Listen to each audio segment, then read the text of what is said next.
Welcome to Donmar TV News Channel. Hi.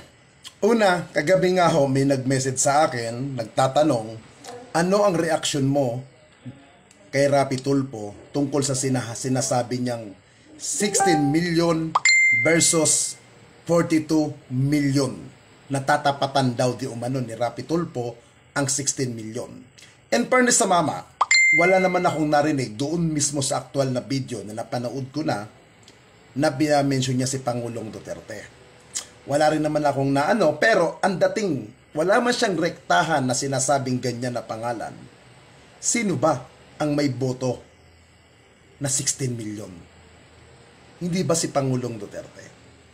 At na-mention din ni Sir Rapi yung usapin sa ABS-CBN na kawawa ang 10,000 empleyado na nawalan di umano ng trabaho.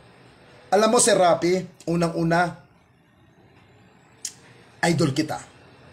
Pangalawa, kahit ako'y naisalang dyan sa programa mo between Mystica at na ngayon naman ayos na kami ni Miss Mystica, nagkaayos na rin kami at magka-Facebook na rin naman kami at nagkakabatian kami, nagkakaayos kami ng maayos. Alam mo, Sir Rapi, huwag mong hayaan na sinasabi mo dati malaki ang respeto mo kay Pangulong Rodrigo Roa Duterte. Huwag mong hayaan na masira ang inyong pagiging magkaibigan ng dahil lang sa politika. Ang sabi mo rin noon, natatandaan ko po, Sir Rapi, wala pa kaming mga DDS, wala pa kaming mga vlogger, malapit ka na kay Pangulong Duterte. Dapat mas kilala mo siya kaysa sa amin. Di po ba, Sir Rapi? Dapat mas alam mo kung ano ang tumatakbo sa utak ng Pangulo.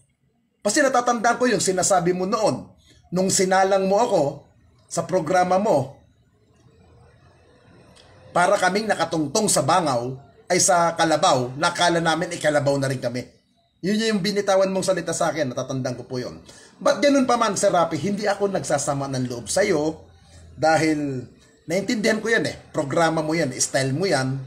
Pero sana naman, bilang sa sinasabi mo na magkaibigan kayo, may pinagsamahan kayo ni Pangulong Duterte, huwag mo pong hayaan na mawala ang pagiging magkaibigan ninyo. Kahit hindi na siya maging Pangulo, kahit wala na siya sa gobyerno, ang sabi mo, magkaibigan kayo. Kung tunay kayong magkaibigan at malaki ang respeto mo kay Pangulong Duterte, tama po ba na sasabihin mo na tatapatan mo ang 16,000 versus 16 million versus sa 42 million? Alam mo, Sir Rapi, kami wala kaming pakialam kung sumusuporta ka sa ABS-CBN. Wala kaming pakialam dyan Opinion mo yan boss Opinion mo po yan Ginagalang namin yan Pero sana isipin mo po, si Pangulong Duterte ba ang naging dahilan bakit natanggal ang ABS-CBN? Hindi naman, di ba? Sino po ba nagbibigay ng prangkisa? Ang Malacanang po ba? Hindi naman, di ba? Ang Kongreso. Ngayon, nakita ng ating mga mambabatas, nakita ng ating mga congressman na maraming paglabag ang ABS-CBN, ano kakawaan mo?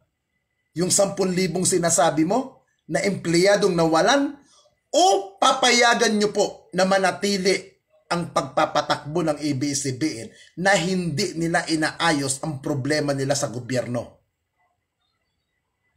Alam namin, Sir Rapi, kakampi ka ng mga inaapi.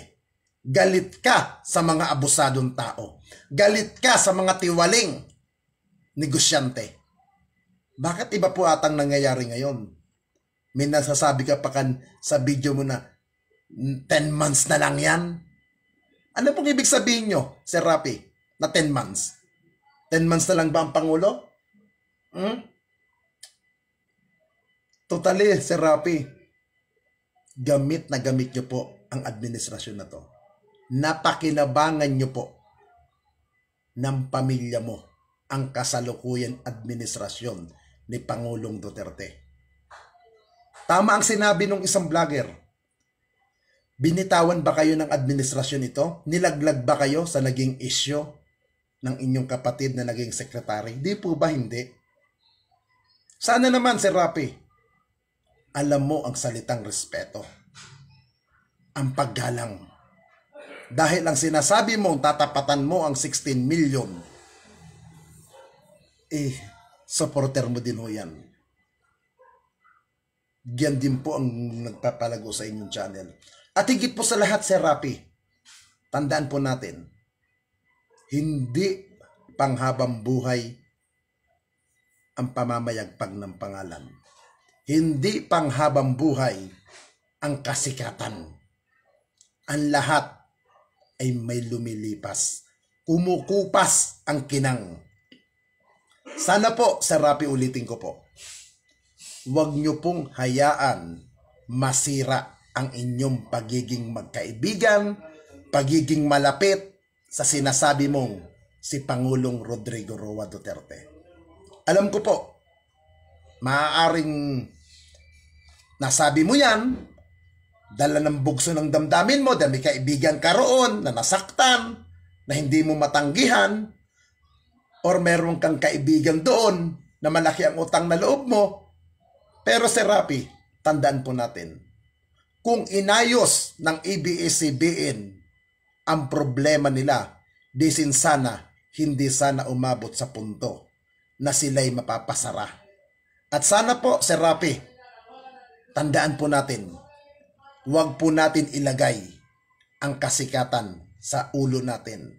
Bagkus, isipin ho natin, may mga tao lang na natutuwa sa'yo, may mga tao lang nagugusto ng ginagawa mo, kaya nagsusubscribe. But this time, hindi po katuwa-tuwa ang mga binitawan mong pahayag doon sa programa mo, at ngayon ay dinelete nyo po ang video. Sana ayusin nyo po ito, Mr. Rapi Tulfo. At sigurado naman ako, Sir Rafi, ito sigurado ako, kung sa akin yang walang kakwenta-kwentang tao, pag nag-text tayo kay Senator Bongo, sumasagot sila. Siguro naman kung kayo pa. Diba? I mean, sa tingin ko lang naman ha, Rapi Tulfo mag-text kay Senator Bongo, imposible hindi sumagot yun. O kaya kahit nga si Erwin mag-text man lang kay Sir Bongo, siguradong makikinig sa inyo yun. Kilala nyo yan. Sir, alam nyo yan. Itong administrasyon na ito ang pinakamadaling lapitan. Maging mga sekretary. Diba? Kahit nga diba si Secretary Bello, ang daling tinitext ng OFW. Oh, lahat to nalalapitan. Sir, gusto nyo bumalik doon sa dati? Yun lang, tanungin kita. Gusto nyo bumalik doon sa dating para tayong mga elitista, mga namumuno sa atin? Anak naman ng tutsa, Sir. Alam nyo yan, Sir eh. Alam nyo yan. Kaya mga kababayan, ito lang. True, maraming salamat ha. Ito nga ang minsan, ito, naiisip tuloy ng mga kababayan natin ha. Sir Rapi, naiisip tuloy nila, ikaw ba ay napag-utusan ng amo mo?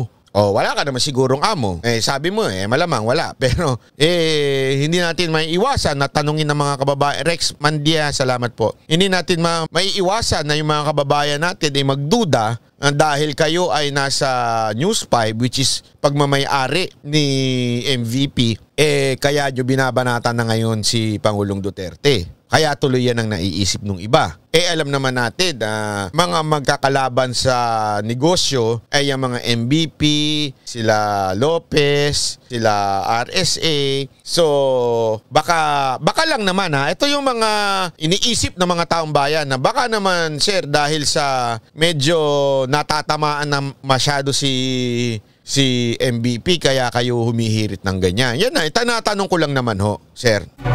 Kasi yan ang tanong ng mga kababayan natin. Mga pag tinignan nyo yung mga message, ang bilis-bilis, di ko na mabasa. Ang sabi nila kasi hawak yan ni MVP, may mga ganyan-ganyan sila. Oh. Sabi pa nga to, alaga yan ni Manny Pangilinan eh. Buti pa ikaw, may nag-aalaga.